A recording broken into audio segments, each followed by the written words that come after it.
Hey, tonight we are going somewhere hot, loud, and profoundly uncomfortable.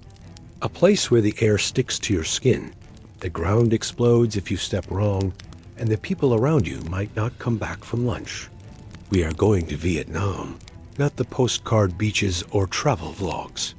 No, this is 1968, and you are a United States infantryman. Or more accurately, a terrified 19-year-old who could not spell Saigon a month ago, but is now expected to fight and maybe die in a country you have only seen on a map during a high school geography test you probably failed. So before we start, go ahead and dim the lights. Maybe lie back, get comfortable, if that is even possible anymore. And if you enjoy this kind of thing, bleak, slow historical spirals into misery, maybe hit the like button and subscribe. Or do not, totally up to you. Let me know in the comments where you are watching from and how late it is. It is always strange seeing how many of us are up, avoiding sleep, and trying not to think too hard about things we cannot change. Now take a breath. You are about to land somewhere you are never meant to be. Welcome to a place where the weather hates you. The terrain lies to you, and the war does not care if you are on the right side. Welcome to Vietnam. And no, you would not last a day. Most people barely did. You step off the plane, and the first thing that hits you is not the noise or the smell. It is the air. It is thick, hot, and clings to your face like a wet rag soaked in motor oil. There is no breeze, no relief. Just heat, humidity, and the overwhelming stench of fuel, sweat, and something vaguely rotten that you will later learn is equal parts jungle rot and anxiety. The tarmac shimmers. Your boots stick to it with every step, like the ground trying to hold you back for one last chance to change your mind. You do not. Mostly because no one asked what you wanted in the first place. Your uniform is new, stiff, and already too hot. The camouflage does not help. Nothing helps. The helmet feels like a frying pan glued to your skull. The flak vest compresses your chest like a car hugging a guardrail. And the rifle in your hands is heavier than you thought it would be. It is not sleek. It is not cool.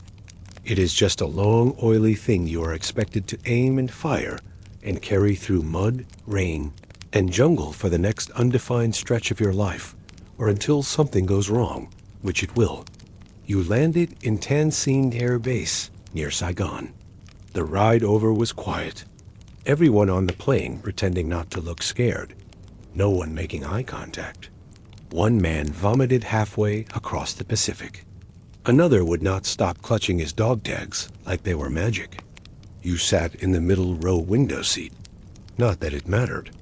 All you saw coming in were endless green trees and some distant smoke. And now you are here, Vietnam. Technically not a war zone, officially called a conflict, but people still die. Limbs still fly, and nobody who goes home ever really comes back the same. The sergeant barking orders on the tarmac looks like he has been here a while. He is tan in that unhealthy leathery way. He wears his fatigue cap low, the brim shadowing a permanent squint, and he has a cigarette that somehow stays lit in the thick air. His voice does not rise or fall.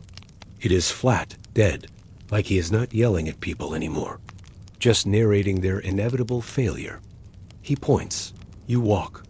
You are herded like cattle into the back of a deuce-and-a-half truck that smells like diesel, mildew, and fear. The ride out is bumpy. No seat belts, no real seats either, just a metal bench and your rucksack digging into your spine. Outside, it is loud. Engines shouting, distant thuds. You ask someone what that last sound was. They do not answer. You stop asking questions. The city blurs past. Saigon is not what you thought. It is crowded, loud, and filled with mopeds, bicycles, and street vendors selling things that look vaguely edible, but probably are not. Children run alongside the truck. Some wave, some glare. You do not know which is worse. They all look far too thin. Dogs bark. A woman is yelling in Vietnamese. You realize you do not know a single word of the language. You do not even know what unit you are assigned to yet. Your orders are in your pocket, folded, damp from sweat. They crinkle when you shift. You stop shifting. Eventually, the city fades and the green begins. Trees so dense they look fake.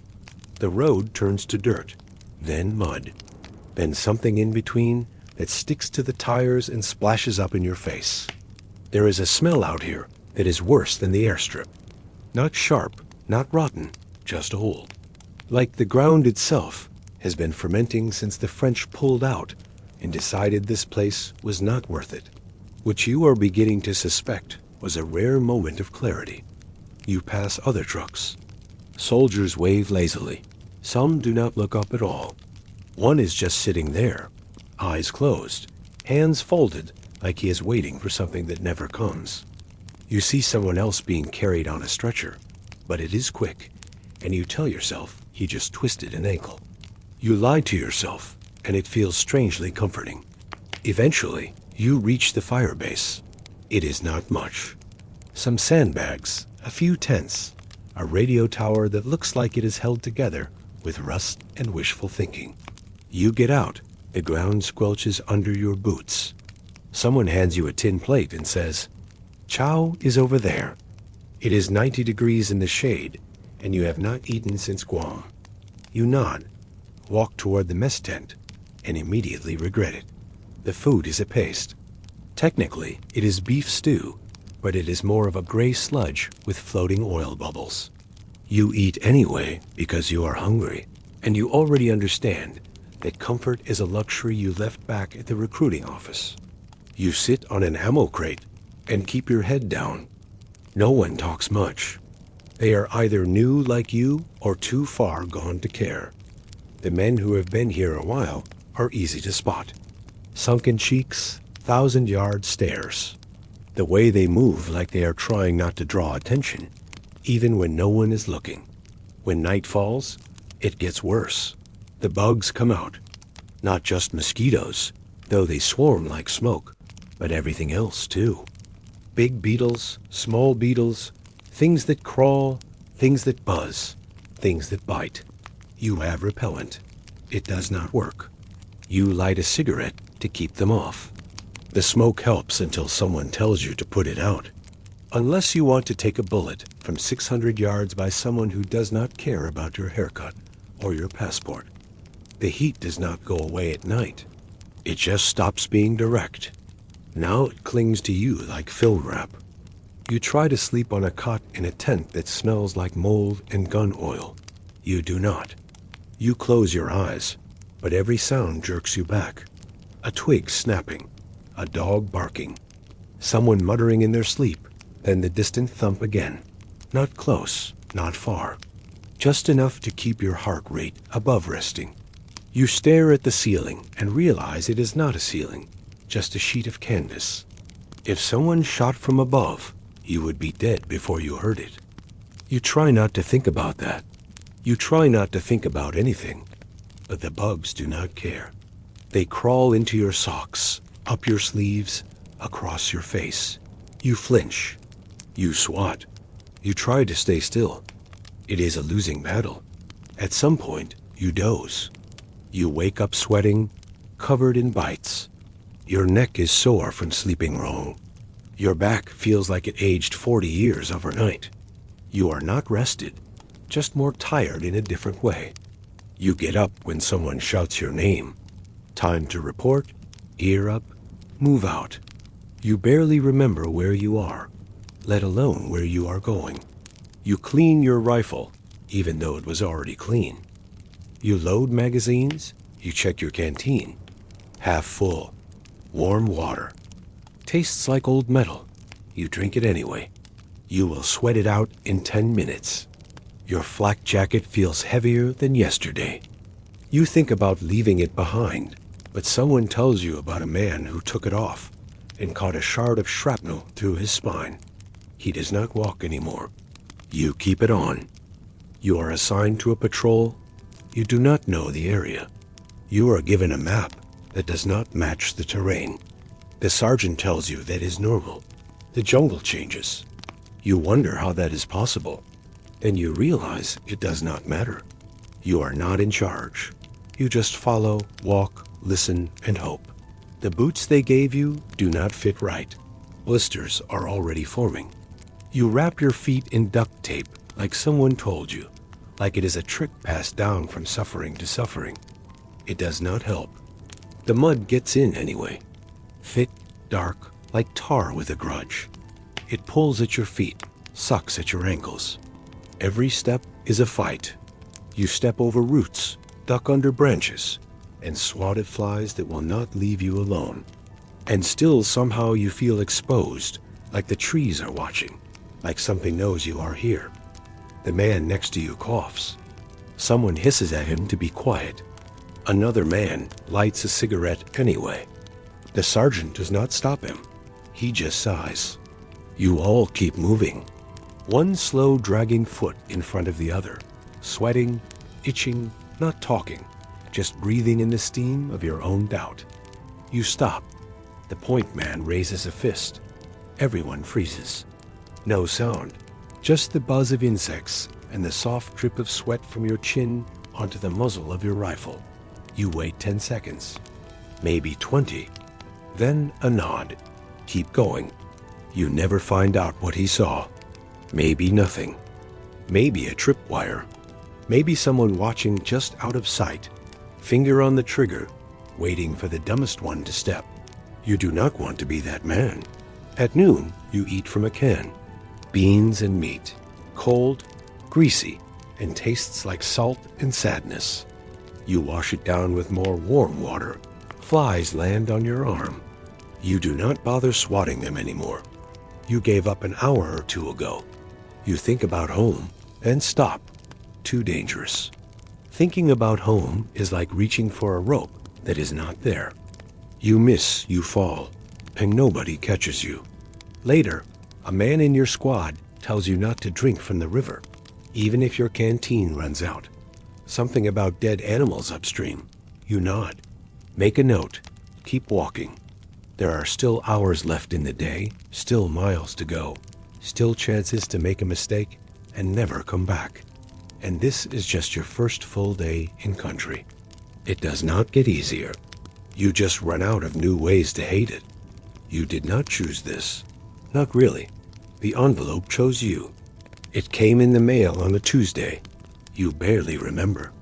You were in your parents' kitchen eating cereal out of a chipped bowl when your mother walked in holding it like it had teeth. White envelope, big letters, selective service system. You knew what it meant before you opened it. Everyone did. You just hoped your name was not on the list. It was. You were not drafted because you were special. You were drafted because you were available. Because your birthday landed in the wrong slot on a plastic lottery ball spun in Washington by a man in a suit who would never hold a rifle or walk point in the jungle. They called it fair. They called it random. They called it a duty. You just called it what it was, a sentence. College deferment, not unless you were already enrolled. Medical exemption, good luck proving it. Bone sticking out. Maybe asthma. Try again, flat feet. You will be wearing boots either way. Some men fled to Canada. Some burned their draft cards and prayed the FB. I had bigger problems. You did not. Maybe you did not have the courage. Maybe you had a father who fought in Korea and would not let you back in the house if you ran. Maybe you just figured you would survive it. Everyone thinks that right up until they do not. The induction center was a gray building. It smelled like Lysol, sweat, and bad decisions. You stood in a line with 20 other men who looked like they had not slept. You stripped to your underwear in front of strangers. A doctor with a clipboard tapped your knee and told you to cough. Another man took your blood pressure. Someone else asked if you were mentally fit for service. You said yes, even though your hands would not stop shaking. They did not care anyway. As long as you could walk upright, follow orders, and hold a gun, you were good enough. Paperwork was stamped, fingerprints taken. Someone handed you a government-issued toothbrush and said, "Congratulations, soldier." No eye contact, no welcome speech, just the slow, grinding machinery of a country that needed warm bodies faster than it was losing them. The ride to basic was in another bus full of kids pretending not to be scared. Nobody said much. A few tried to act tough. One man cracked a joke about a Saigon brothel and got a weak laugh. You stared out the window, counting cornfields, wondering how many more of these you would get to see before someone put your name on a different piece of paper, one with black borders and a flag folded on top. Basic training started at 500 hours with someone kicking your bunk and screaming words you could not understand. The drill sergeant was a walking throat infection with boots. He did not say hello. He just shouted until your brain fell into line out of self-defense. You learned fast, or you got punished faster. Push-ups for breathing wrong. Running laps because someone else dropped their rifle. No talking unless spoken to. No thinking unless ordered. You got yelled at for the way you stood. The way you held your tray in the mess hall. The way you folded your socks. Every detail mattered. Not because it made sense, but because it broke you down. They did not want you. They wanted whatever was left when you got stripped away. Your uniform showed up in a box. Olive drab, 2 sizes too big, smelled like mothballs and regrets. You wore it anyway. Boots took a week to break in and another week to stop bleeding through. Your M16 was cold, impersonal, and jammier than a cheap cassette deck. You cleaned it every night anyway, because if it jammed out there, you were dead. They taught you how to shoot, how to march, how to stab a sandbag with a bayonet while screaming words you did not mean. They told you to imagine it was the enemy. You did not know what the enemy looked like, but you pretended. Everyone pretended. That is how you passed inspection. Gas chamber drills were fun. They made you take off your mask inside, told you to say your name, rank, and serial number while your lungs tried to claw their way out. Your eyes burned for hours. Your uniform stank for days. They said it was important. No one said why. You learned how to dig a foxhole, how to low crawl through gravel, how to clear a jammed weapon while being screamed at by a man with a clipboard. You learned that mail from home was a privilege, not a right. That cigarettes bought you favors. That sleep was for people not being trained to die. There were no weekends, no breaks, just days blurred into more days. You counted them only because the alternative was not counting and losing track completely. One man snapped in week 4, just stopped marching mid-drill and started crying. They pulled him out, labeled him unfit, and no one ever mentioned him again. By week 6, you stopped resisting. You shaved your head every morning without being told. You folded your underwear into perfect squares. You stopped talking back. You started calling your bed a rack and the bathroom a latrine. You started calling grown men sir. You began to understand what they meant when they said they were not training soldiers. You are assigned to a patrol. You do not know the area. You are given a map that does not match the terrain. The sergeant tells you that is normal. The jungle changes. You wonder how that is possible. Then you realize it does not matter. You are not in charge. You just follow, walk, listen, hope the boots they gave you do not fit right. Blisters are already forming. You wrap your feet in duct tape like someone told you, like it is a trick passed down from suffering to suffering. It does not help. The mud gets in anyway. Thick, dark, like tar with a grudge. It pulls at your feet, sucks at your ankles. Every step is a fight. You step over roots, duck under branches, swat at flies that will not leave you alone. And still somehow you feel exposed, like the trees are watching, like something knows you are here. The guy next to you coughs. Someone hisses at him to be quiet. Another guy lights a cigarette anyway. The sergeant does not stop him. He just sighs. You all keep moving, one slow dragging foot in front of the other, sweating, itching, not talking, just breathing in the steam of your own doubt. You stop. The point man raises a fist. Everyone freezes. No sound, just the buzz of insects and the soft drip of sweat from your chin onto the muzzle of your rifle. You wait 10 seconds.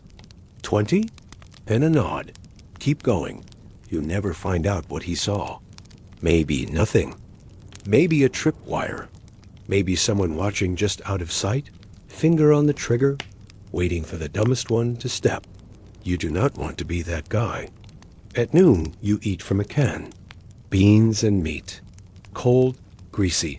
Tastes like salt and sadness. You wash it down with more warm water. Flies land on your arm. You do not bother swatting them anymore. You gave up around hour 2. You think about home, then stop. Too dangerous.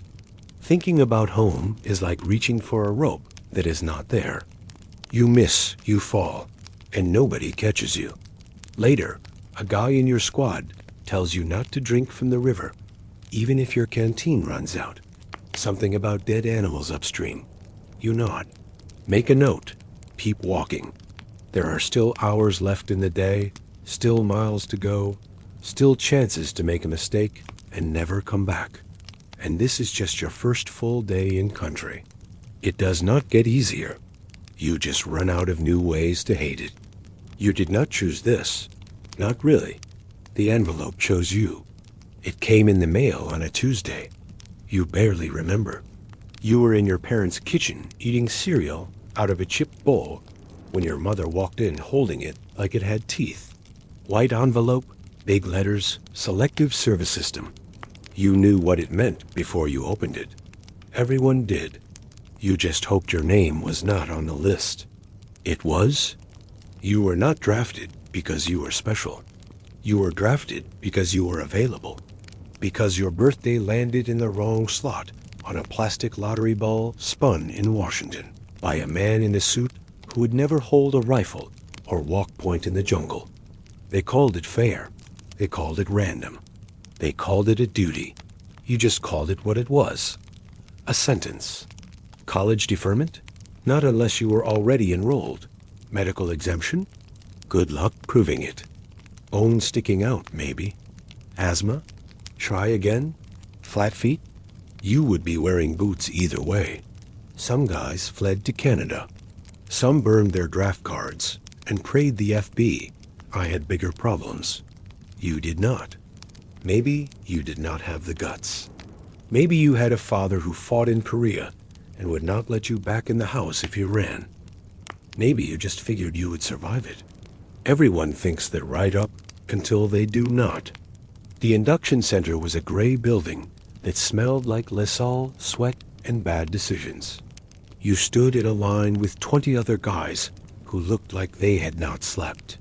You stripped to your underwear in front of strangers. A doctor with a clipboard tapped your knee and told you to cough. Another guy took your blood pressure. Someone else asked if you were mentally fit for service. You said yes, even though your hands would not stop shaking. They did not care anyway. As long as you could walk upright, follow orders, and hold a gun, you were good enough. Paperwork got stamped, fingerprints taken. Someone handed you a government-issued toothbrush and said, "Congratulations, soldier." No eye contact. No welcome speech.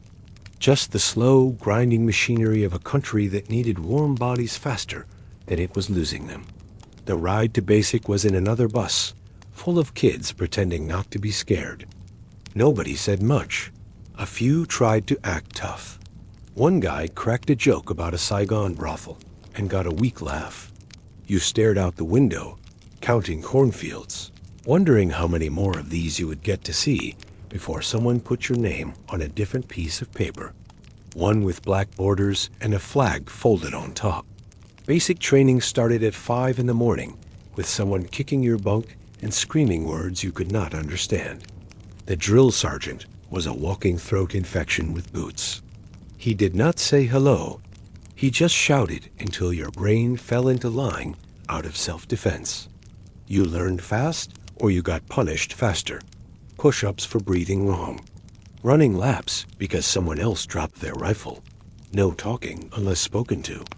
No thinking unless ordered. You got yelled at for the way you stood.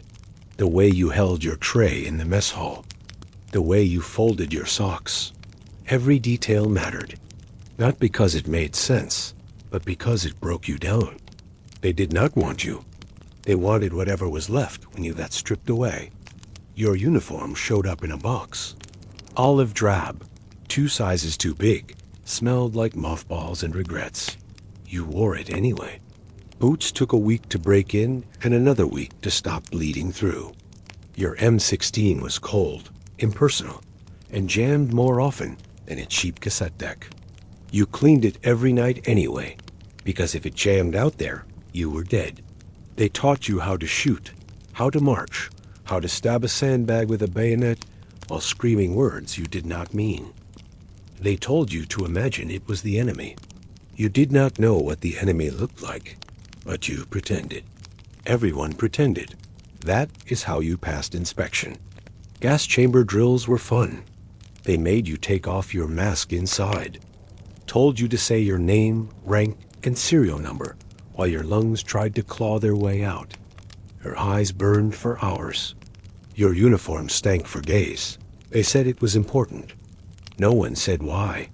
You learned how to dig a foxhole, how to low crawl through gravel, how to clear a jammed weapon while being screamed at by a man with a clipboard. You learned that mail from home was a privilege, not a right, that cigarettes bought you favors, that sleep was for people not being trained to die.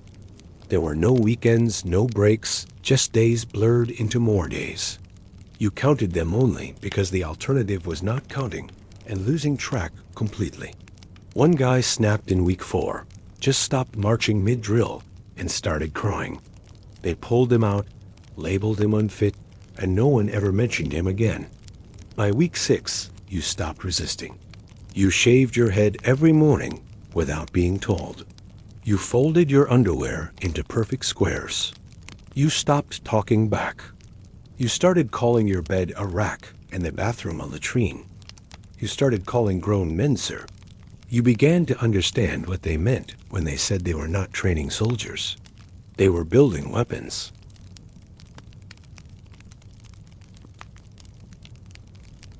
They were building weapons.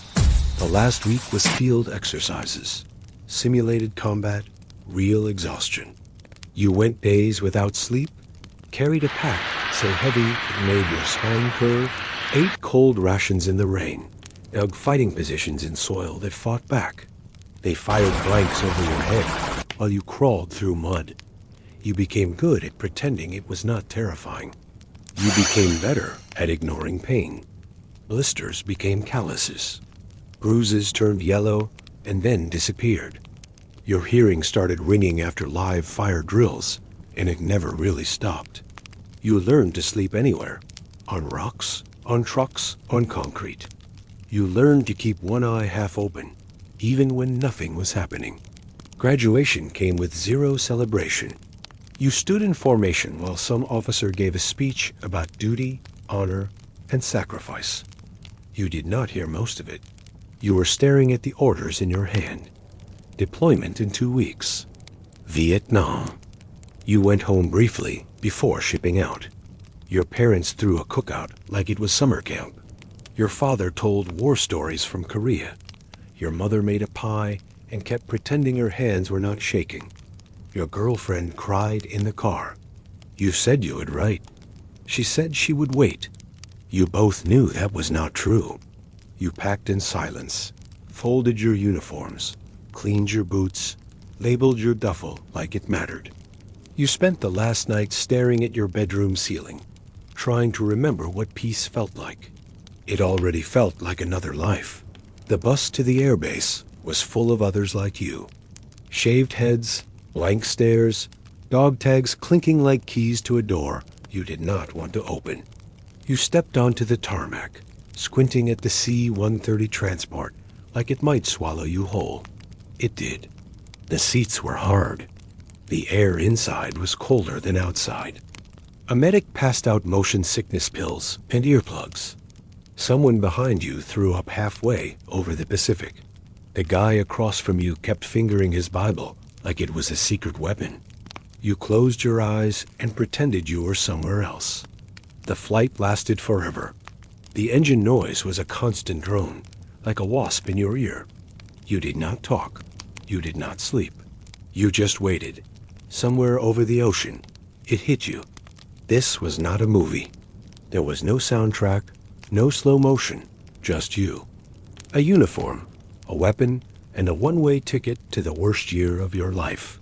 When the wheels hit the tarmac in Saigon, you did not cheer. No one did. You just sat up straight, adjusted your helmet, and prepared to follow whatever orders came next. Because now it was real. Because this was happening. Because the envelope came and you opened it, and the number was not 0. And now you are here. Just another nameless K in a long, grim parade. The paperwork got filed, the plane landed, and no one asked how you felt about any of it. It starts with a whistle. Not the kind you hear at a ball game. This one is sharp, piercing. It cuts through your dream like a scalpel through fog. You open your eyes and immediately wish you had not. It is still dark out, barely morning. The kind of darkness that does not feel like night anymore. Just a long shadow hanging over the rest of your life.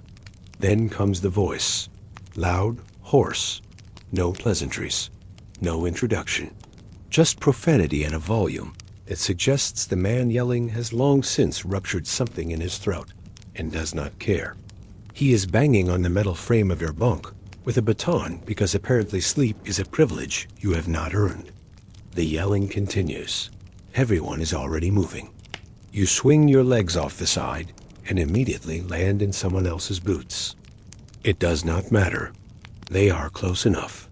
Nothing is clean, nothing fits, and nobody is waiting for you. Welcome to basic training. You shuffle outside into the chill or the heat, depending on the season. Either way, the discomfort is immediate and non-negotiable. You are in your government-issued t-shirt and shorts, standing in a crooked line with 30 other confused, barely conscious teenagers who look like they all aged 5 years overnight. A drill instructor walks in front of the line, eyes like knives, voice like a landslide, telling you how worthless you are, how your mother should be refunded, how your stance offends him. You do not respond. That is the first thing they told you. You do not speak unless spoken to. And even then, your only response is, "Yes, drill sergeant." You will say that a lot. At first, it feels like a punchline. Later, it is a reflex. The first run is long, not a jog, not a warm-up, a full-on punishment disguised as exercise. Your lungs burn by the first mile. Your legs scream by the second. By the third, you are hallucinating what it might feel like to be hit by a car just to stop. But you keep moving because the guy who stopped yesterday is now on latrine duty for the foreseeable future, and no one has seen him smile since. Then come the push-ups, sit-ups, squats. Repeat. Your arms shake. Your shirt clings to your back like a wet rag. You think about collapsing, but someone already tried that this morning, and the sergeant made him do jumping jacks until he threw up, then made him clean it up with his shirt. After PT, you get 10 minutes to shower. That is a lie. You get 2, and you share the space with everyone else. No privacy, no warm water, just a rust-stained tile floor, a bar of soap older than some of the guys here, and the vague hope that no one decides to haze you today. You towel off with a piece of cloth thinner than your patient's and get into uniform while your skin is still damp. Everything is damp, even the dry things. Breakfast is not hot. It is edible, barely. Scrambled eggs that look like insulation foam. Sausage links that bounce when dropped. You get powdered eggs, toast with no butter, and coffee that smells like melted pennies. You eat anyway because it is the only meal that will not come with a side of yelling. Then it is drills marching in formation. Left, right, left. Again. Again. Not in step? That is more push-ups. Turned your head? Push-ups. Did not yell, "Yes, drill sergeant," with enough enthusiasm. Push-ups and verbal annihilation. They do not teach you how to walk. They teach you how to move like part of a machine. Independent thought gets replaced with muscle memory and fear. They teach you to clean your weapon over and over. Strip it down. Oil it. Reassemble it. Faster. Better. Again. You do this on a concrete floor, under flickering lights with hands still blistered from yesterday's obstacle course. You get it wrong. You do it again. You get it right. You do it again anyway. The weapon is not a tool. It is a limb you were not born with, and now cannot live without. Shooting range days are worse. The earplugs do not help. The rifles kick harder than you expect. The first time you miss the target, the sergeant leans in close enough to fog your glasses and tells you that if you miss in Vietnam, the guy who dies will not be the one holding the gun. You do not miss after that. Or at least you do not flinch when you do. The gas chamber drill happens in week 3. They tell you it is coming. That does not help. You walk into a small cinder block room with a mask on. CS gas already thick in the air. Feels like dry fire in your lungs. Then they make you take the mask off. You try to say your name, rank, and serial number. You end up coughing, choking, snot pouring down your face like a faucet. Your eyes sting so badly, you cannot see your way out. You stumble into the sunlight, retching, face dripping, and someone yells, "Get back in line," like this is all normal. You stop asking questions by then. You just nod and move. Obstacle courses come next. Rope climbs, monkey bars, crawling under barbed wire while machine guns fire blanks overhead. There is mud everywhere. Real mud. Cold, sticky, filled with things you would rather not name. You dive into it, not because you want to, but because the man behind you will crush your spine if you do not move fast enough. You belly crawl like a worm under steel mesh and try not to think about the real bullets that will replace the blanks in 2 months. Medical training is brief. They show you how to apply a tourniquet, inject morphine, and drag a body behind cover. The dummy does not scream. In Vietnam, people will. They do not tell you that part. They just hand you the supplies and move on. Night drills are a kind of hell. No lights, just shouting, sirens, chaos. You get pulled from your bunk at 2 in the morning and ordered to gear up. You are half asleep, half naked, trying to lace up boots with fingers that will not stop shaking. You run across gravel barefoot because there is no time. You get screamed at because your helmet is not on straight. You do not remember getting dressed. You just remember the cold and the yelling and the silence afterward when everyone is too tired to speak. Some men break quietly. You see it in their eyes. They still follow orders, still march, still salute. But something inside them flickers out. You stop asking if they are all right, because no one here is. Sundays offer no relief, just inspections. Your bed must be made so tight a coin can bounce on it. Your boots polished until they reflect your failure. Your locker arranged in alphabetical order by the whims of someone who changes their mind weekly. Miss a detail? That means cleaning toilets with a toothbrush until midnight. You write letters home when allowed.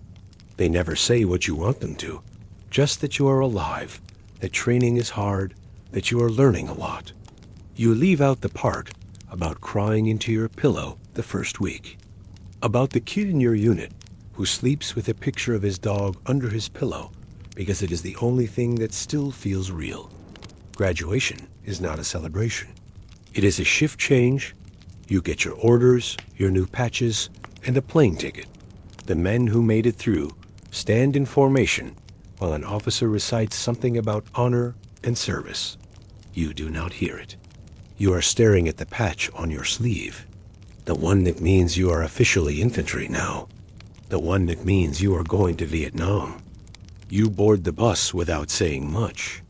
Your duffel is packed, your weapon clean, your spine straight, but your stomach feels like it is tied in knots with barbed wire. You sit in the back watching the training base disappear behind trees and smoke. The man next to you is praying. You do not stop him.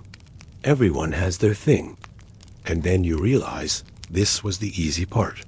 The bus smells like diesel, sweat, and that powder they sprinkle on vomit in school cafeterias.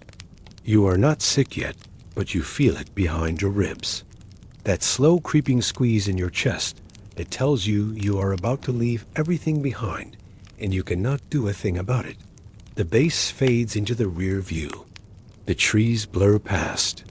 You grip your duffel bag so tight your knuckles go pale, like if you let go, the ground will open up and swallow you whole.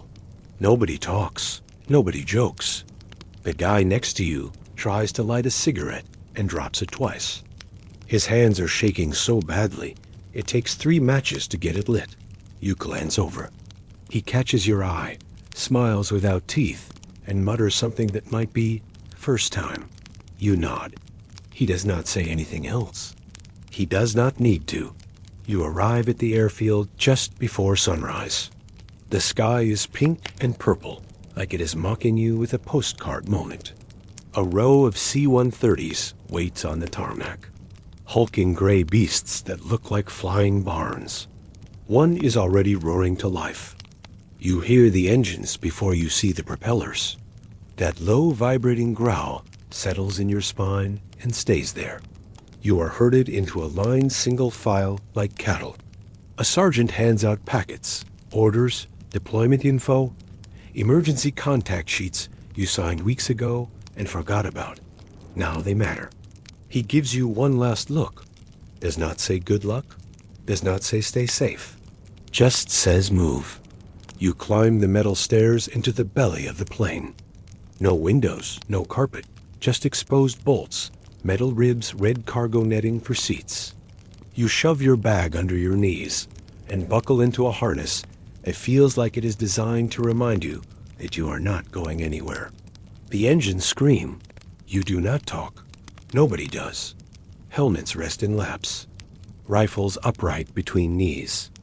Boots tapping against the aluminum floor, a nervous Morse code. Takeoff is not smooth. The whole plane shudders like it is having second thoughts. You feel it in your guts. The moment the wheels leave the ground. The moment there is no way back. The flight is long. Hours over the ocean. You do not know how many. Time bends in that metal tube. The lights are dim, and the air is dry, recycled, stale. There is no food, just a boxed lunch that looks like it was packed by someone who actively hates you. A bologna sandwich with sweaty cheese, a bruised apple, and a cookie you could use as a weapon. You try to sleep. You cannot. The seat digs into your spine. Your helmet strap scratches your neck. Your body wants rest, but your brain is too loud. It replays the moment you got your draft notice. The sound of your mother crying in the kitchen. Your father saying, "Be a man," through clenched teeth. The feel of your girlfriend's hand slipping out of yours at the bus stop. You start wondering what will be waiting when if you come back. You try not to picture someone else mowing your lawn, sitting at your dinner table, wearing your high school jacket. You fail. Everyone fails eventually. The man across from you is reading a letter. He folds it neatly, tucks it into his breast pocket, and closes his eyes. His lips move like he is praying, but no sound comes out. Someone behind you is humming. Not a song you recognize, just a broken little tune, off-key and flat. You try not to notice. At some point, the cabin lights go red. The pilot's voice crackles through a speaker, telling you that you will be descending soon. It does not sound like encouragement, more like a warning. Like if you have any last thoughts, now would be a good time to think them. You adjust your helmet, tighten your chin strap. Your hands feel swollen. You realize you have not unclenched your fists since the plane took off. The landing is worse than takeoff. The plane drops fast, jarring, loud. You hear gear locking in. Then the tires slam into the runway like the plane just remembered gravity. You bounce once, twice, then roll to a stop. The ramp lowers. Blinding light pours in. And heat, not warmth, not summer breeze. This is something else entirely. A wall of hot air hits you in the face, like opening an oven door with your head inside. It smells like jet fuel, sweat, rubber, and wet vegetation. You can already feel your shirt sticking to your back. Someone mutters, "Welcome to Vietnam," and no one laughs. You step off into the brightness. The sun is not just overhead. It is on you, melting you. Your boots hit the tarmac, and it feels like they are trying to fuse with it. The air buzzes with insects, engines, voices yelling in 2 or 3 languages, none of which feel like they belong here. Around you, everyone looks the same. Helmets, uniforms, blank stares. Just kids with rifles trying not to look like kids with rifles. Somewhere nearby, a helicopter lifts off in a cloud of dust and noise. The rotor wash slams into your chest like a punch. You duck instinctively. No one told you to. Your body just does it. A corporal starts shouting names, dividing you by unit. You carry your kit like a lifeline. You memorize where each item sits, which pouch holds the bandages, where the morphine is tucked, how the tape folds against the gauze. You whisper the steps like a prayer. Apply pressure. Elevate. Breathe. When it is someone else bleeding, you find the strength in muscle memory. When it is you, you move slower. You try to remember if the manual said anything about shock, about how to ignore it. You wish it did. Night falls quickly in this place. No gradual fade. One moment it is twilight, and the next you are swallowed by it. Black as ink, except for the stars overhead and the occasional flicker of something that might be lightning or might be incoming. You stop asking. You stop wondering. You simply lie on your cot, one arm flung over your eyes, your gear within reach. Your boots untied but not removed. Your rifle resting beside you like a companion. You breathe slow. You feel your heartbeat in your ears. You drift, not into sleep, but into that strange in-between where time stops moving. You are still, heavy, silent, floating. You laugh when you read that, not because it is funny, but because it assumes evacuation is a possibility. You have already been told not to count on that, unless you are bleeding in a way that soaks through 3 shirts. The radio operator's gear is worse. He carries a PRC-25 that weighs more than a toddler and works only when it feels like it. The antenna gets caught on branches. The batteries drain quickly, and half the time the signal is incomprehensible.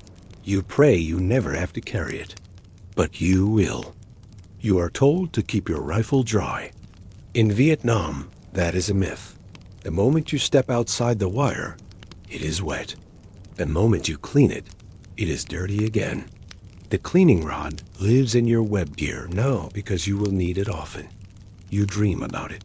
It is not a tool anymore. It is a talisman. The gear is supposed to make you safer. Instead, it makes you slower, hotter, more tired, more miserable. You walk like a turtle stuffed with steel and lies. Your shoulders ache. Your hips bruise. You feel the weight of every item, every strap, every miscalculation. And still, you wear it all, because the one time you do not, the one time you decide to leave something behind, that will be the day it could have saved your life or someone else's. And you will have to live with that if you live at all. They tell you the jungle is dense. That is an understatement. The jungle is not a place. It is a trap. You do not walk through it. You crawl, push, duck, and curse your way through it. You do not move in a straight line. There is no such thing. Just trees thick enough to block sunlight. Vines that wrap around your legs. An underbrush designed to trip you face first into the nearest ant nest. The heat inside the jungle is different. Outside, it bakes you. In here, it steams you. like a slow boil you never agreed to. The air does not circulate. It just sits on your skin like an invisible coat made of wet towels and mosquito spit. You take your helmet off for 5 minutes, and it feels like you are melting. Put it back on, and it is like pressing a cast iron skillet to your scalp. Everything is wet. The trees drip. The ground squishes. Your gear never dries. Your socks smell like decay. Your shirt clings to you like regret. You try to wipe your face, but your hands are just as filthy. So you smear the mud around and move on. There is no silence. The jungle never shuts up. Birds screech. Insects buzz. Frogs croak at frequencies that feel weaponized. And then there are the sudden silences, the worst kind, when everything stops at once and you freeze. Heart pounding in your throat, waiting to see if something is about to explode. Everything in the jungle has legs. Too many, too fast, too close. You are constantly brushing off bugs, the size of coins, and pulling leeches off your socks with the same emotional energy people use to check their phones. You find a beetle in your shirt and barely flinch. You kill a centipede with your boot and just keep walking. Some bugs do not move much. They just bite. You never see them. Just feel the sting. Later, a welt the size of a quarter blooms across your forearm. You do not know what bit you. Nobody does. It does not matter. You rub some foot powder on it and hope it does not get worse. It will. Then there are the ants. They travel in lines thick enough to look like veins in the dirt. Step in one by accident, and you will be doing the itchy dance for hours. Fire ants, bullet ants, some with bites that burn, others that throb. One guy in your squad stepped on a nest and ended up on his knees, clawing at his own boots, while the rest of you stood there watching helpless, because the ants were in his pants, and nobody wanted to go near that situation. Spiders are everywhere. Not the cute kind, not the movie kind. The kind that sit in the middle of webs thick as rope, just waiting for you to faceplant into them. You learn to wave a stick ahead of you when you walk, like a blind man feeling out a hallway that hates him. It works mostly. Not always. You get web on your face once and spend the rest of the day twitching at invisible things. And it is not just the bugs. The plants are out for blood too. There are thorns that pierce straight through your gloves. Branches that snap back into your face with a personal sense of vengeance. Vines that tangle around your ankles just as you are trying to stay quiet. Leaves that slice your arms like paper. And you will not even notice until the sweat hits the cut and you hiss out loud. A sound you are not supposed to make. Your boots sink in the mud every fourth step. Every fifth, they stay there longer than they should. At some point, you stop trying to keep them clean. You stop trying to stay dry. You just accept that you are part of the ecosystem now. Another wet, miserable organism stumbling forward with no clear purpose. There is wildlife too. Snakes, mostly. Some curl around tree trunks, blending in so perfectly, you only notice them when you are already too close. Others wait in the underbrush, coiled like bad decisions. You hear stories about bamboo vipers and cobras. You believe everyone. You stop trusting logs. You stop trusting anything that does not immediately move when you poke it. One morning you find monkey tracks near camp. The guys laugh about it. Then someone finds the mess kit scattered across the mud, and the laughter stops. It is not fear exactly. Just one more reminder that nothing here is safe. Not even your breakfast. Mosquitoes swarm in waves. Repellent slows them down, but not much. You spray, they wait. You sweat, they feast. You get used to sleeping under a net that does not work, slapping your arms in your sleep, and waking up with fresh bites on your neck that you swear were not there last night. The jungle plays tricks on your eyes too. Movement where there is none. Shapes in the leaves that look like people. You start imagining things. At first, you shake it off. Later, you do not mention it. Everyone sees things eventually. Ghosts, shadows, flashes of motion. You stop asking if they were real. You stop caring. The trail is barely a trail. Just a line of broken twigs and boot prints that vanish in the rain. You follow the guy ahead of you and pray he knows where he is going. Half the time, he does not. Maps do not help. The jungle shifts. Paths flood, landmarks rot, trees fall, the ground gives out under your feet. And you suddenly realize you have been walking across the top of a root network floating over a swamp. You fall in. You curse. Someone pulls you out. You do not talk about it. You start to smell like the jungle. Earth, sweat, mildew, rust. Your skin gets sticky, then peels. Your shirt never fully dries. You stop noticing the wet. You start to feel like it is just part of your body now, like lungs or fingernails, something that is always there and always wrong. Your rifle picks up grime like a magnet. You wipe it down 10 times a day, and still the bolt feels sticky. Mud cakes the barrel. Your ammo belt is damp. Your matches will not light. Your radio crackles with static. Nothing works the way it is supposed to. You are tired all the time, but you cannot rest. Even when you stop, you do not stop.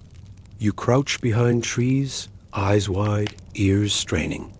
Every crack of a branch, every bird taking off, every shift in the wind might be the last thing you hear before the ambush.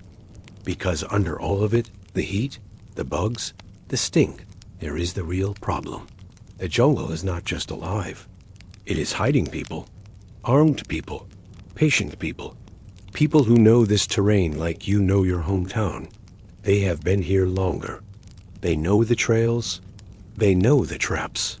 They know how to disappear while standing 3 feet in front of you. And you? You just got here. The sun goes down fast in Vietnam. One moment you are squinting at the sweat in your eyes. The next you are stumbling around in something darker than night. Jungle darkness is not empty. It is crowded, heavy, the kind that presses against your face and clogs your ears. You cannot see your hands. You can to tell the difference between the shape of a tree and the silhouette of someone trying to kill you. You lie in your tent or a foxhole, or just on the bare ground with your helmet under your head and your rifle across your chest. The position changes. The misery doesn't. The ground is never flat. The rocks are never small. There's always a route where your kidney should be. Your back spasms from the pack you've been carrying for 12 hours. Your feet throb. Your calves twitch. You're too tired to move, too wired to sleep. You close your eyes anyway. What happens next isn't sleep. It is more like shutting down sections of your brain for maintenance, while the rest stays on alert. You don't rest. You hover.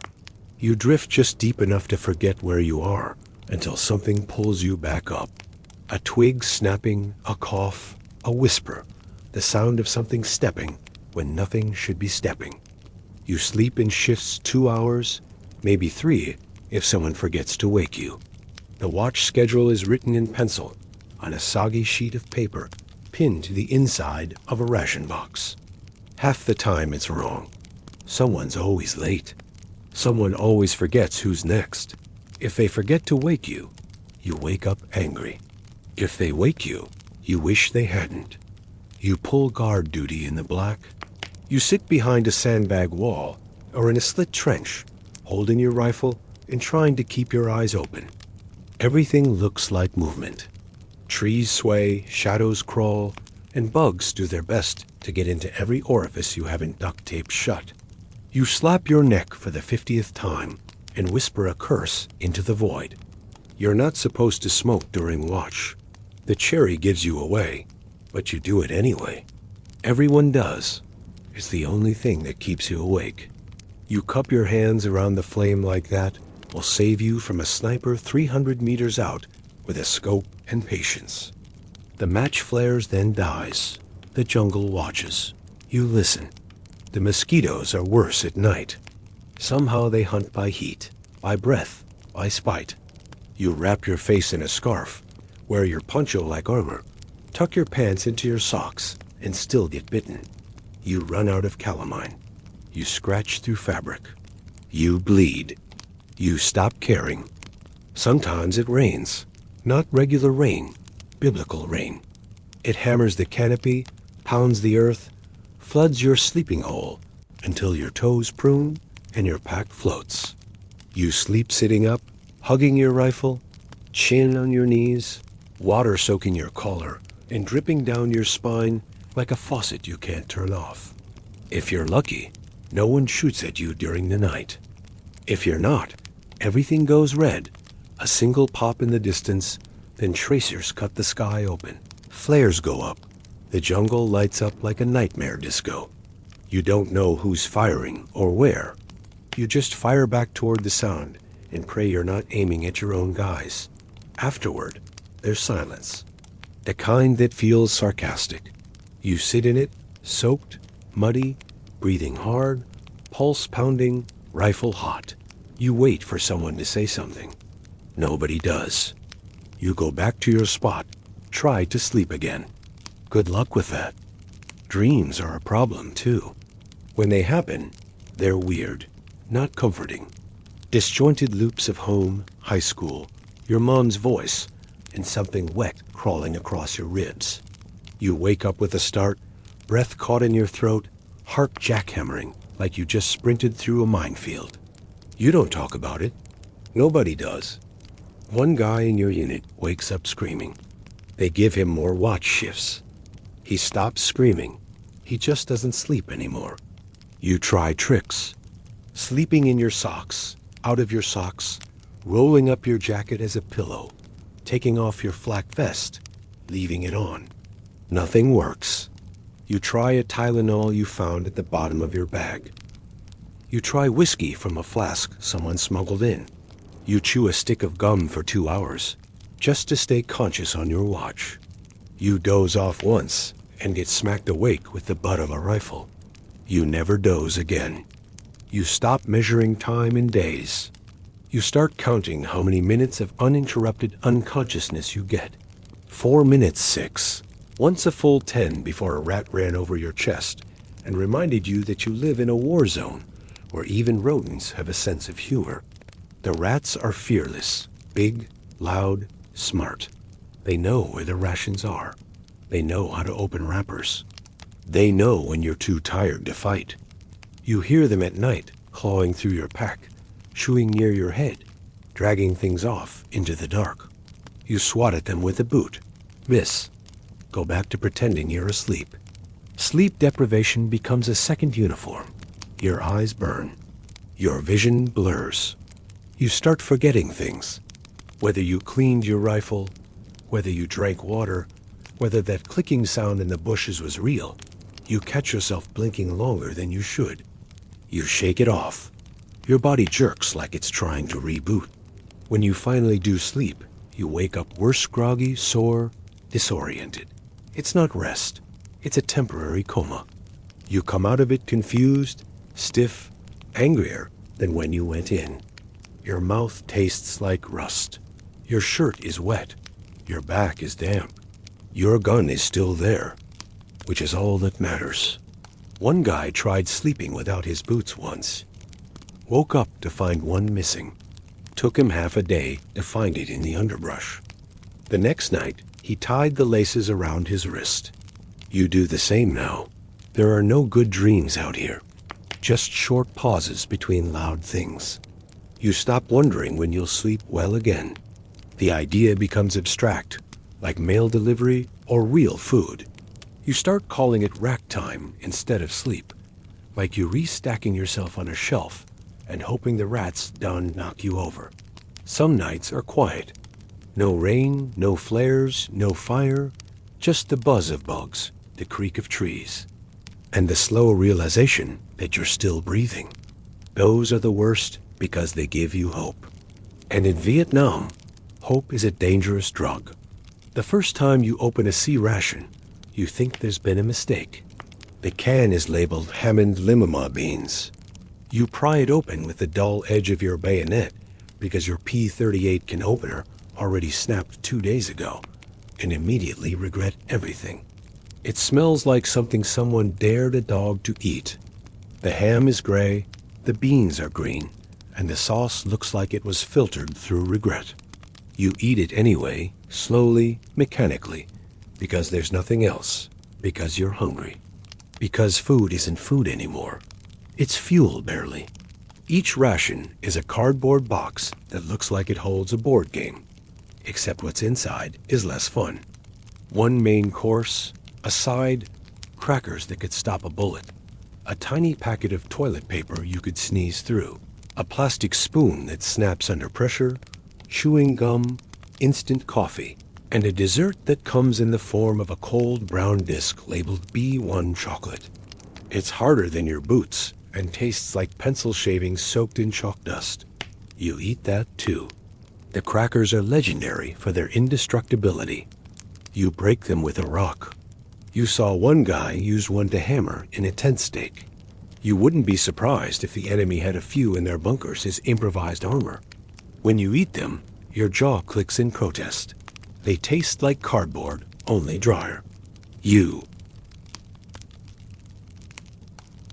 smear peanut butter on the crackers from a foil pouch. That's 70% oil and 30% regret. You stir it with your finger and call it lunch.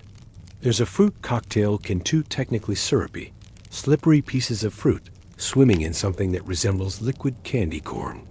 You slurp it down and pretend it's refreshing. Half the time the can is dented or rusty. You check for botulism by sniffing and hoping. The worst part isn't the taste. It's the repetition. Same options over and over.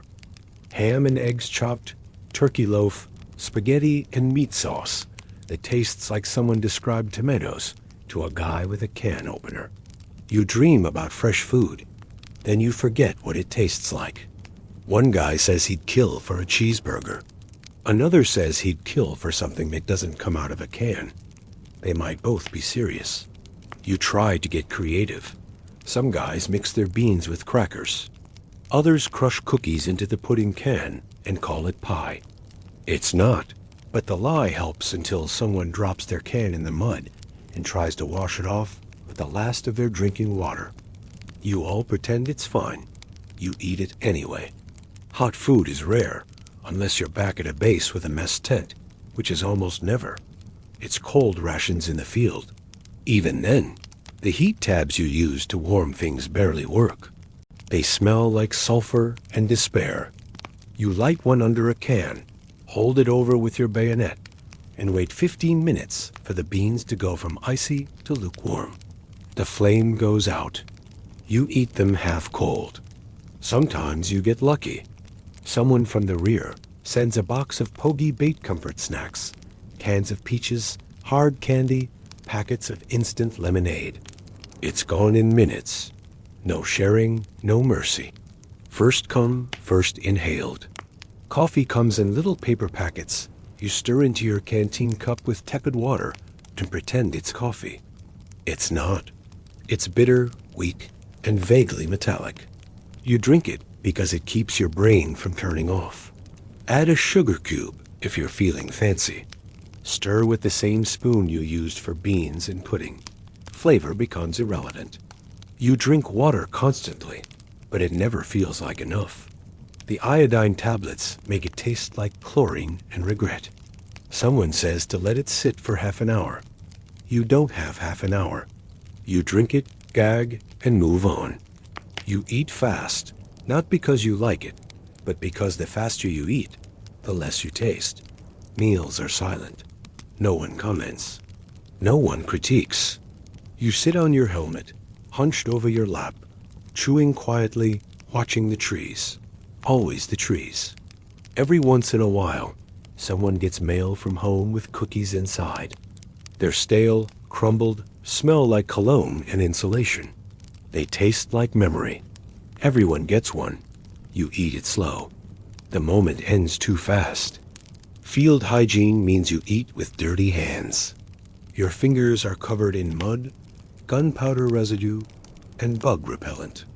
You wipe them on your pants, which are equally filthy. Sometimes you get a wet wipe. You save it for your face. Your mouth adapts. You stop caring. Your stomach doesn't. It churns, gurgles, complains. Diarrhea becomes part of the daily routine. You duck behind a bush, dig a quick hole, and hope it's not an anthill. You learn to identify which foods go through fast and which ones come out in pieces. You stop judging yourself. You stop looking. There are no real meal times, just gaps between movement where no one's shooting. You eat when you can standing, crouching, walking. Half a cracker in your mouth, a pouch of cheese in one hand, rifles slung across your chest. Eating becomes multitasking. Food loses meaning. It's not comfort. It's not taste. It's just one more thing you do to stay alive. Calories in, misery out. Day after day, you eat the same cans, rip the same labels, scrape the same spoon, and wonder if the guys making this stuff ever tasted it before shipping it overseas. They didn't, and if they did, they deserve a court-martial. You don't see the enemy, not in the way you were trained for. There's no uniform, no flags, no front line, just silence where there should be sound, and movement where there shouldn't be any. You squint at the trees for hours trying to separate wind from danger, birds from ambushes, civilians from something else entirely. It doesn't work. The jungle doesn't show its hand. You're told you're here to fight the Viet Cong. You've seen the training films, grainy footage of black-clad figures running through bamboo with a case. That's not what you get. What you get is a kid herding water buffalo through a rice paddy who might be holding a grenade under his shirt. An old woman with a basket of bananas who won't make eye contact. A farmer planting rice with one hand and holding a radio in the other. Maybe. You don't know. You never know. You patrol the village mud huts, chickens, smoke drifting from cooking fires. Kids run barefoot in the dirt. They smile. Some of them, some just stare. You nod. You wave. You try to keep your face neutral inside. Every muscle tightens because every smiling face could be a mask. And every bystander might have buried a mine on the trail you're about to walk.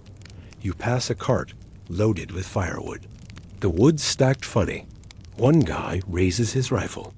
Another shakes his head. Nobody's sure. You keep moving. 20 minutes later, a different squad takes the same road. The cart explodes. They tell you to trust your gut. Your gut doesn't know anything. You've only been here 6 weeks. Your gut's just as clueless as you are, only more panicked. The rules are vague. Don't fire unless fired upon. Don't harm civilians. Don't detain without probable cause. But then someone in your unit takes a bullet from a window, and suddenly the entire building is gone. You don't see who fired. You don't know who was inside. You just follow orders. Clear the house. Sweep the alley. Don't ask questions. Questions are dangerous. Sometimes you meet a Air Viet Troop South Vietnamese Army. They're supposed to be your allies. Some speak English. Most don't. You nod at each other a lot, smile when it feels right. You eat together sometimes, share cigarettes, trade patches. Then the next day you find out one of their units disappeared, overnight deserted, killed, switched sides. Nobody's sure. You stop asking. There are briefings before every patrol. Intel says the area might be hot, might be VC activity nearby, might be traps, might be snipers. It always might. Nothing is ever certain. Every mission is a coin flip with a burned edge. You find caches buried in the jungle rifles, ammo, medical kits with Russian lettering. Sometimes the caches are in plain sight, near a house with a rooster tied to a stick. You secure it, report it, and move on. That night, the same village gets hit with mortar. You don't know who told. You don't know who listened. You run into teenagers with sandals made from tires and rifles, older than your dad. You see a 10-year-old with an RPG.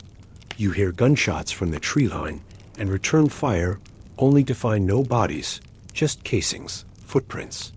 Maybe you learn to fear the quiet. No birds, no frogs, just heavy stillness. That's when it happens. That's when it starts. First a pop, then a crack, then someone screams, then someone stops screaming. Ambushes come fast. Shadows rise from the dirt. Shapes move behind trees. You fire back into the green, not knowing what you're hitting. Later, you walk the site. There's blood, but no bodies. Tracks lead into the brush and vanish. The jungle covers its dead.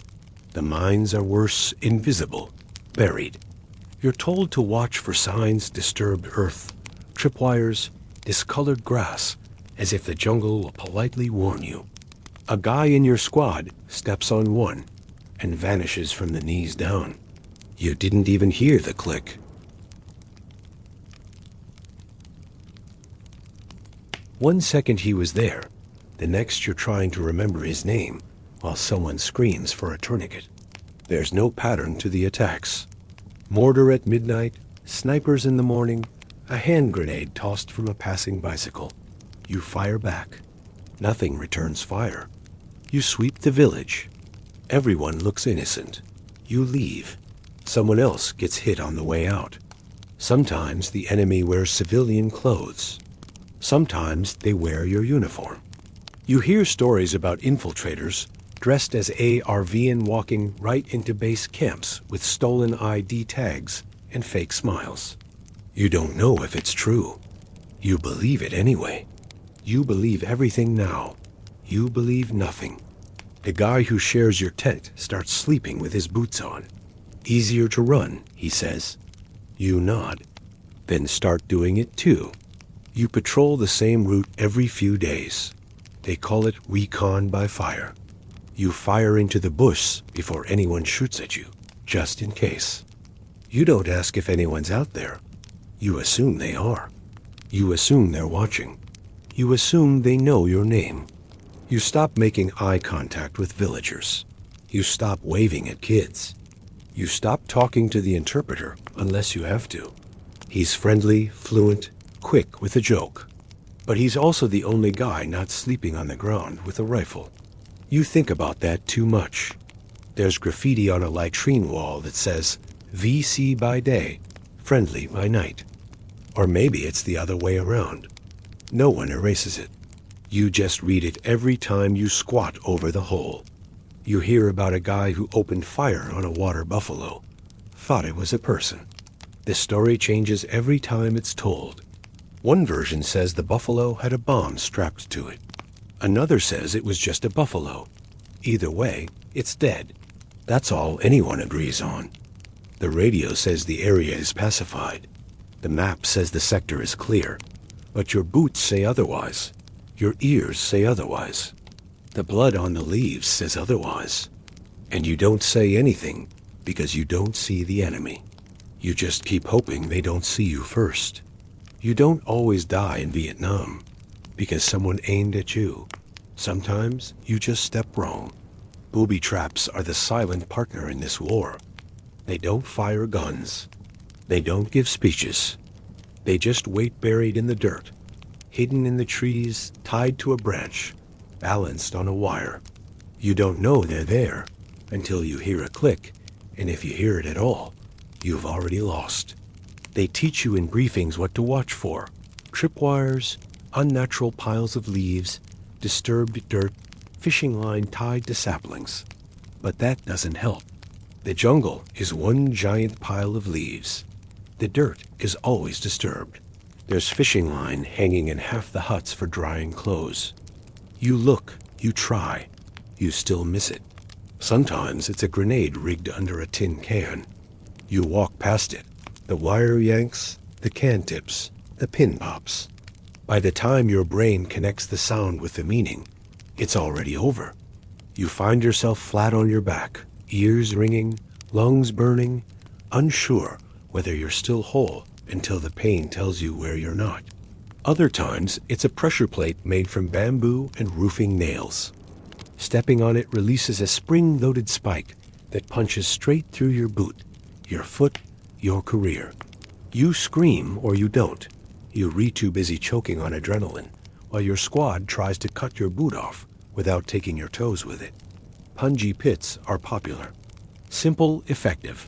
A shallow hole covered with brush lined with sharpened bamboo stakes, sometimes coated in feces for infection.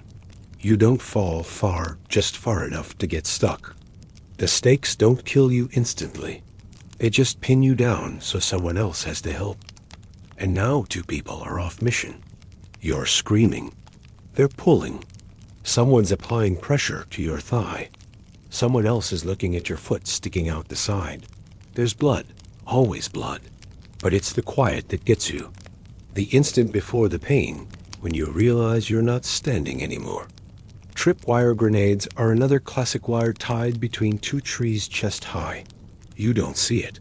Your rifle catches it. Something clinks, then the explosion.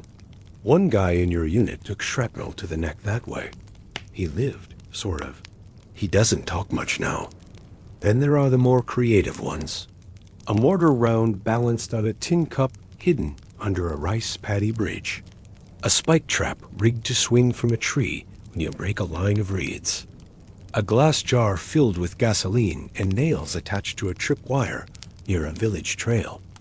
Homemade napalm. One spark and you're not just burning, you're sticking. You scream until your voice dies. Your squad can't help. They just watch. Then stop watching. You learn to walk different. Slow, deliberate. Eyes on the ground, then the trees, then the bushes, then back to the ground. Every step is a question.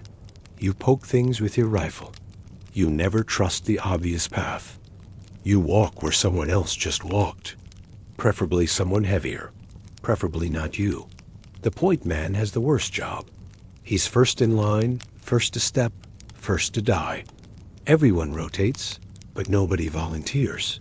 You hold your breath every time it's your turn. You hold it again when it is not, because the guy ahead of you might vanish in a red mist at any moment. You stare at his boots. Memorize them just in case. Sometimes you get lucky and spot one before it gets you a glint of wire, a buried can. You freeze. Signal with your hand. Everyone drops to a knee. The EOD guy is called. He's calm. Always calm. He kneels, digs, diffuses, walks away. You breathe again. A little. You mark the spot with tape. Red means someone almost died. Yellow means someone did. Some units keep a notebook. Others just remember by heart. There is a rumor about a trap in the north that fires ball bearings through a clay pipe when you open a latrine door. You laugh. Then someone says it happened in Dang last month. You stop laughing. You hear stories. A guy opens a ration box boom. Another leans on a tree that falls on a spike trap double boom. One patrol found a pile of dead rats wired together with deck cord. You don't even ask why. You just nod and remind yourself to never touch anything that looks like it doesn't belong. Then remember that nothing here belongs. The worst traps are the ones you don't even notice until hours later. You slip in a flooded rice paddy, scrape your knee on a rusty nail buried in the plank. The medic wipes it down. You think it's fine. Then the fever hits. Your leg swells. The corpsman unwraps your bandage and makes a face. You know that face. He doesn't have to say it. They chopper you out, if you're lucky. If there's a bird available. If the LZ isn't hot. If someone can carry you without getting shot. You lie there wondering if losing a leg is better than staying there with it. You stop touching things. You stop leaning on trees. You stop kicking rocks. You stop trusting nature. You walk like a man in a minefield because that's what you are. The worst part? These traps cost nothing. A few sticks, some wire, a nail, a little time. And they work. They slow you down, bleed you out, make you paranoid, make you hesitate. That's the real goal? Not to kill, just to wound. Wound someone bad enough, and that someone else has to stop and help. Now you're all targets. Now they have the advantage. You dream about traps. You wake up flinching at imagined snaps and clicks. You check your boots before you put them on. You check your canteen cap twice. You tap the ground before you sit. You hesitate before taking a leak. One guy in your platoon swears there was a grenade rigged in an abandoned outhouse. You believe him. You've seen worse. Booby traps don't aim. They don't think. They don't discriminate. They wait and wait and wait. And one day, maybe not today, but soon, you'll step where someone else didn't. And then the jungle answers. Rain in Vietnam isn't something that happens. It is something that moves in and stays like a bad commanding officer with nowhere else to be. You get used to it in stages. First, you hope it stops. Then you pray it doesn't get worse. Eventually, you stop noticing. You're always wet. Always. It doesn't come in drops. It slams down like the sky cracked open and changed its mind about you. The rain isn't gentle. It doesn't fall politely. It assaults the ground. It pounds the tin roofs until your ears ring. It turns every footpath into a mudslide and every foxhole into a bathtub. You try to cover yourself with your poncho. The water gets under it anyway. You try to keep your rifle dry. It drips from the barrel and leaks into the chamber. You can't see more than a few feet ahead.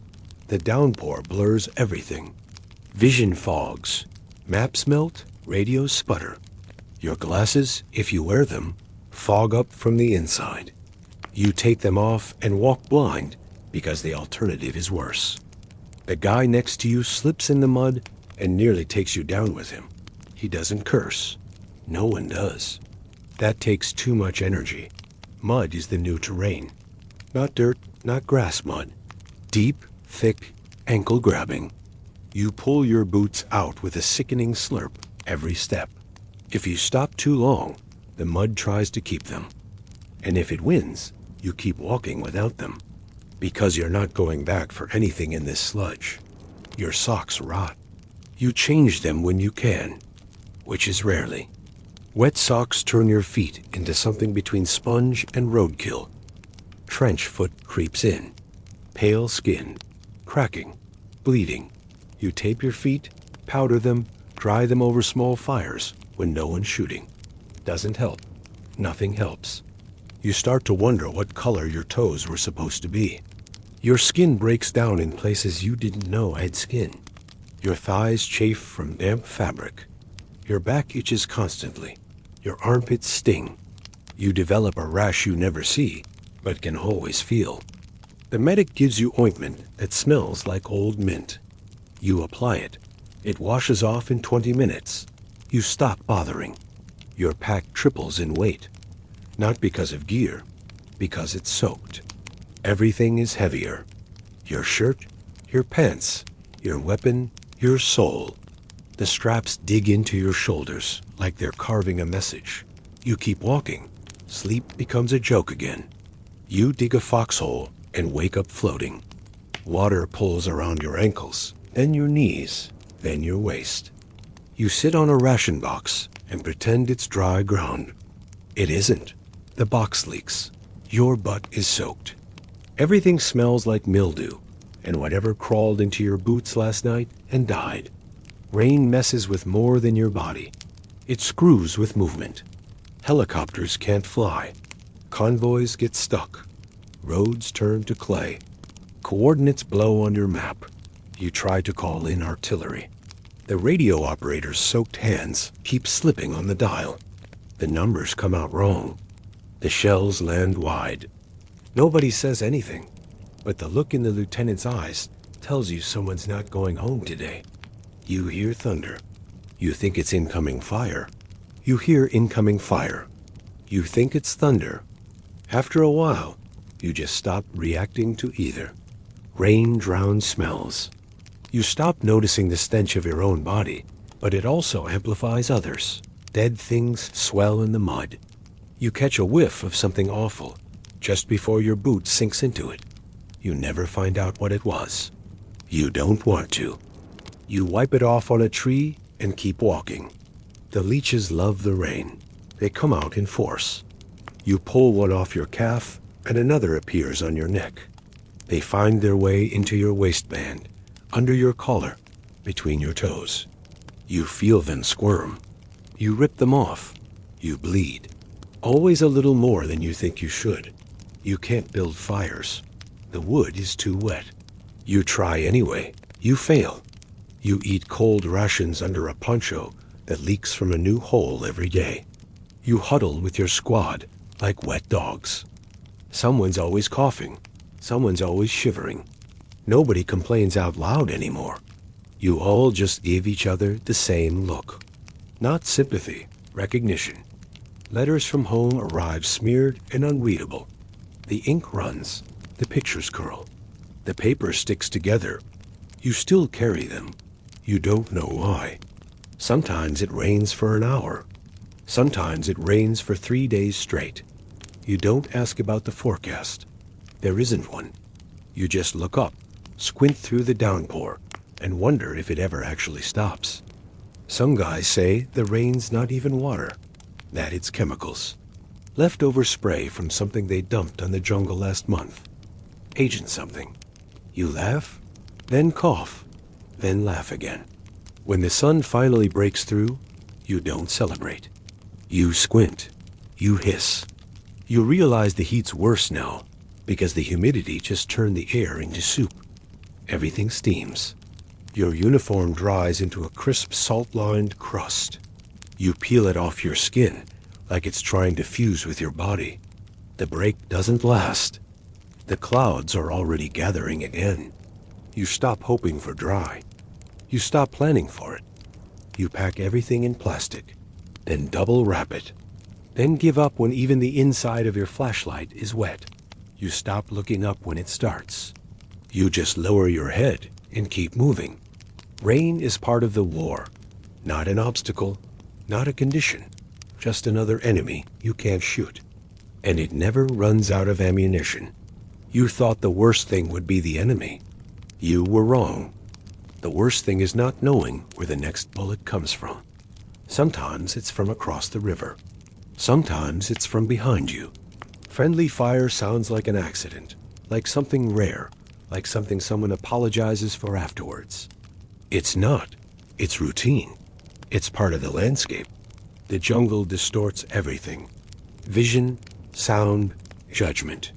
In the chaos, it doesn't matter what flag your patch shows. You're just a shape in the trees. The first time it happens, you're in a clearing. Ambush drill, they said. You fire at silhouettes in the tree line. Suddenly, someone goes down 2 rows to your left. Shot clean through the sides. No VC. Just bad positioning and a private who panicked. He's airlifted out. You never see him again. No one says anything. There's no lecture. Just a quiet pause and a guy with blood on his boots who doesn't to stop shaking for the next 36 hours. Night makes it worse. No one can see. Everyone's on edge.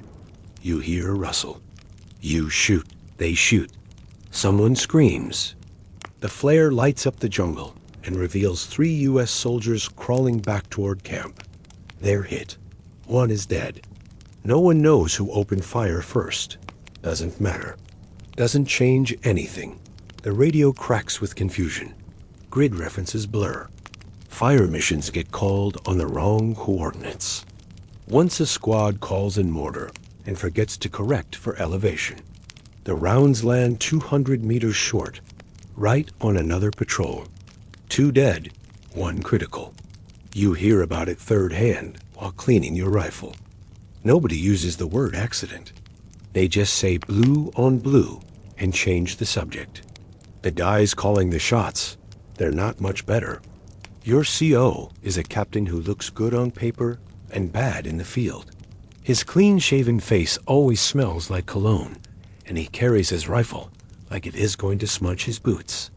You know he's new because he still tucks his fatigues in too neatly and says things like, execute a pincer maneuver, when all you want is to know which direction not to die in. He leads from the rear,